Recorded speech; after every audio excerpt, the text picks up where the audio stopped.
बूढ़े मिश्रा जी ने इंसानी हड्डियां आटे की चक्की में फेंकी। हड्डियां तुरंत पाउडर में बदल गईं। जब कोई ध्यान नहीं दे रहा था, उन्होंने पूरी एक बोरी हड्डियां मशीन में डाल दी। जैसे ही जुर्म के सबूत सफेद आटे में मिल गए, उन्हें थोड़ा सुकून मिला। लेकिन बस कुछ दिन बाद ही पुलिस उनके दरवाजे पर आ धमकी। पता चला कि जो आदमी गायब हुआ था, उसे आखिरी बार मिश्रा जी के साथ देखा गया था। इंटरोगेशन के दौरान मिश्रा जी बिल्कुल शांत रहे। बोले उन्हें कुछ नहीं पता। लेकिन उनकी बीवी का बर्ताव पुलिस को थोड़ा अजीब लगा। पुलिस के जाने के बाद बीवी अब और ज्यादा गिल्ट सह नहीं पाई। उसने कहा कि भले ही वो आदमी बहुत घटिया इंसान था, पर उसे सजा देने का हक उनका नहीं था। उसे लगने लगा कि उसका पति अब इंसान नहीं, एक राक्षस बन चुका है। ये सुनते ही मिश्रा जी सोच में पड़ गए। अगले दिन वो खुद पुलिस स्टेशन पहुंचे और सब कुछ कबूल कर लिया। लेकिन जो पुलिस वाला ड्यूटी पर था, उसे यकीन ही नहीं हुआ। वो मिश्रा जी को अच्छे से जानता था और जानता था कि वो ऐसा कर ही नहीं सकते। असल में मिश्रा जी एक रिटायर्ड टीचर थे। अपने बेटे को अमेरिका पढ़ने भेजने के लिए उन्होंने अपनी सारी सेविंग्स खर्च कर दी थी और ऊपर से एक बड़ा लोन भी ले लिया था। आखिरकार उन्होंने किसी तरह अपने बेटे को अमेरिका भेज दिया। लेकिन बेटा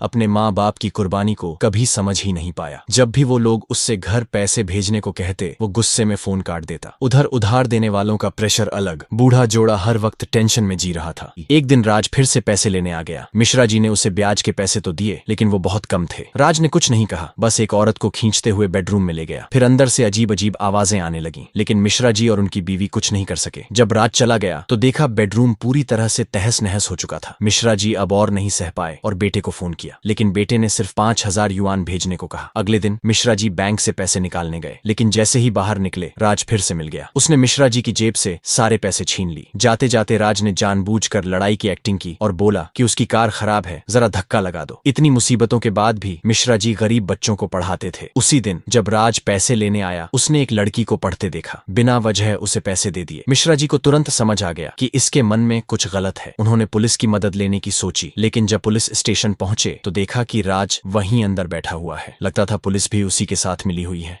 मिश्रा जी को समझ आ गया कि पुलिस से कोई उम्मीद नहीं, और वही हुआ। उसी रात राज फिर से आधमका। इस बार उसने धमकी दी कि वो उस छोटी लड़की को उसके पास लेकर आए। मिश्रा जी समझ गए कि राज क्या चाहता है, लेकिन वो लड़की सिर्फ 12 साल की थी। वो ऐसा कभी नहीं होने देंगे। मिश्रा जी किचन में गए और एक स्क्रू ड्राइवर उठा लिया।